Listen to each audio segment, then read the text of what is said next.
Don José. Buenos días, Fernando. Buenos días. Buenos días a toda nuestra audiencia. Oiga, jueves, día de quincena. Sí. ¿Ah? Y el tráfico estaba ayer que lo sabía. Bueno, usted que hablaba de don Belisario Porras, usted sabe que la oposición de él a la independencia no era una oposición antipatriótica. No. Es que él veía con preocupación que la debilidad de Panamá frente a el crecimiento, vamos a decir, imperial de los Estados Unidos, que ya se había anexado a otros territorios, ponía en peligro la independencia del país. Pero los conservadores de esa época tenían una visión más pragmática. Y al final, creo que la coyuntura hizo lo que exactamente había que hacer. Y la historia es como es, no es como uno quiere que sea. Creo que fue una decisión complicada, ¿no? Pero Porras regresa después para convertirse en el gran estadista que esos de los estadistas que las naciones reclaman. Oiga, en el mundo, la última noticia, usted sabe lo que está pasando en Arabia Saudita. El fiscal de la causa que examina el brutal asesinato del periodista Yamal, vamos a llamarle Yamal para no... Khashoggi. Yamal, pide la pena de muerte para 5 de los 15 implicados. Hay que ver a quienes está pidiendo que se lo echen al plato. Eso sí es. El Estado te manda a hacer algo y cuando lo haces, el Estado mismo te manda a matar después. Yo soy el Estado, bueno, hay una monarquía. Bueno, eso está ocurriendo en este momento. Esto le pone a usted una idea clara de la presión que Arabia Saudita tiene sobre este caso de Yamal, que ha tomado, digamos, una especie de escenario global. Mientras eso ocurre allá, acá en nuestro continente, en la madrugada de hoy se aprobó en Argentina el presupuesto que los argentinos obreros, intelectuales, clase media, llama el presupuesto del FMI. Y en ese presupuesto hay medidas drásticas que van a hacerle la vida de cuadritos y casi imposible a la clase trabajadora y clase media de Argentina. Recuerde que el señor Macri heredó una situación compleja en las finanzas públicas que le dejó los Kirchner, pero él la empeoró. Que él dijo que podía resolver todo inmediatamente. Él lo iba a resolver porque había que acabar con la corrupción. Bueno, resulta que el señor Macri lo que hizo fue fomentar e impulsar todo esto porque su política fue para beneficiar al grupo económico que lo lleva al poder. Entonces, los resultados de esto es lo que estamos viendo ahora, ajustes drásticos con una situación complicada y preparándose para la guerra electoral que viene. Argentina y los argentinos sufriendo una de las peores situaciones. Termina el año Argentina con un crecimiento negativo de casi 3,5%, por ahí. Y con una población altamente frustrada y con un intervencionismo en áreas incluso, Fernando les contaba hace unas semanas, que en las áreas donde se produce el vino argentino, por ejemplo, el Mendoza, el fracking que se está haciendo para obtener petróleo, está contaminando las aguas subterráneas y dañando las áreas agrícolas. Un serio problema de contaminación, aparte de los problemas económicos que sufre esa hermana nación de Argentina. Brasil y México, dos potencias, dos países importantes para nosotros, dos sendas diferentes. Le cuento, el presidente electo de Brasil, Jair Bolsonaro, fíjese lo que hace, nombra a Araujo como ministro de Relaciones Exteriores, un hombre que es, digamos, una fiel copia y admirador de Donald Trump. Un hombre con una concepción estratégica totalmente diferente a la política exterior que tenía, incluso Temer. Y de inmediato anuncia Bolsonaro una serie de medidas con respecto a la misión cubana de médicos que estaban operando en Brasil. Cerca de 20.000 médicos cubanos han pasado por Brasil atendiendo cerca de 100 millones de habitantes a las áreas pobres. Bueno, la decisión de él es que iba a restringir eso, a dar permisos especiales, pedir documentos. Bueno, el gobierno de Cuba decidió retirar la brigada médica y va a dejar un vacío importante, sobre todo los sectores pobres. Este es un cambio en la política exterior en donde el gobierno entrante de Brasil decide irse hacia una alianza estratégica con los Estados Unidos. Si México huye y Brasil se acerca. Por su parte, México, el presidente entrante invita, adivina quién, a la toma de posición, a Maduro. Y reitera la invitación a Maduro y se acerca más al modelo mientras el presidente de Brasil se aleja de Venezuela. Mientras el presidente de Brasil toma medidas para impulsar el sector empresarial, el presidente de México toma medidas para enfrentarse al sector empresarial, anulando el aeropuerto, la construcción del aeropuerto, sobre la base de que 5 otros aeropuertos pueden sustituirlo. Pretende que Pemex siga con una planta construya una planta de refinado, cosa que es inviable. Recuerde que Pemex tiene una deuda de 100.000 millones de dólares, de las cuales el 90% de esa deuda es en monedas fuertes, entre ellas el dólar.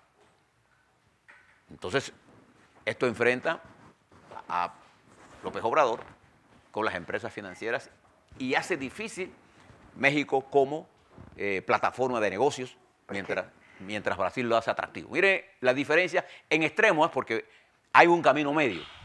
Siempre hay un camino medio entre los extremos. Bueno, ¿quiénes están en el camino medio? Nuestro país. Nosotros tenemos un modelo que requiere ajustes, sí. Pero de ahí a hablar que Panamá está quebrado, eso es otra cosa. López Obrador dijo falsamente que México estaba quebrado. ¿Se acuerdan? Y México no está quebrado. Bien, nada más para que usted tenga en consideración estos dos, y aquí se están definiendo dos caminos. Uno de los dos va a triunfar. Claro. O los dos van a fracasar. Entonces estamos en una situación bien complicada, pero un laboratorio. Nosotros en los próximos 30 días, López Obrador deberá tomar posición en el mismo tiempo que Brasil. Ahora en diciembre, en menos de un mes sabremos. Los dos entran en diciembre. Sí, en un camino. Mientras aquí en Panamá, en seminarios se utiliza el discurso de López Obrador como incentivo del discurso de cuando ganó. Se utiliza como elemento de conocimiento, lo que debemos utilizar. Decía el general Torrijos que cada país tiene su propia aspirina. Y así es. En ese pragmatismo hay una sabiduría. Los países tienen su propia aspirina. Usted no puede aplicar el modelo de México a Panamá ni el de Brasil aquí. Nosotros tenemos nuestro modelo y nuestra aspirina. Pero observemos lo que está ocurriendo para que sepamos hacia dónde vamos. Mire lo que está pasando ahora en el mundo de Inglaterra, allá en Europa. Después de largas discusiones, de 20 meses de negociaciones, se llega a un acuerdo. Para que usted tenga una idea, el acuerdo del Brexit entre la Unión Europea e Inglaterra tiene más de 520 páginas. El que se lee eso es un erudito. Bueno, por ahí hay un resumen que hizo la CNN en español de los 5 puntos más importantes. ¿A usted que le interesa esto? ¿Y por qué no debe interesar esto? Porque en las primeras fases, la implementación del Brexit va a ser duro para Inglaterra. Entonces Inglaterra tiene que volver a otros mercados. ¿Quiénes son esos otros mercados? África. De hecho, ya la primera ministra ¿sí? estuvo por allá. Hacia América Latina, de hecho, la primera ministra recibió al presidente de Panamá, entre otras cosas. Y no lo recibió por ser Varela, lo recibió por ser el presidente de un área donde a Inglaterra y a Europa le interesa Panamá, no porque le gusten los panameños, sino por nuestra posición geográfica. Bueno, esa nueva coyuntura que se abre caminos para que nosotros pensemos en el rol que vamos a jugar y cómo nosotros mantenemos el canal como empresa en desarrollo, cómo la alimentamos más de agua, cómo lo modernizamos más, cómo abrimos la oferta, que es la posición geográfica, más allá de pasar barcos, y convertirlo en una plataforma realmente más amplia de prestación de servicios y de logística mundial. Eso lo ve China, eso lo ve ahora los Estados Unidos, lo va a mirar Rusia, que tiene interés en venir a Panamá, y la señora primera ministra, que se encuentra en una situación bien complicada. Ella, en estos momentos, ya debe haber terminado en el Parlamento su planteamiento. La vida es bien difícil para la señora Theresa May.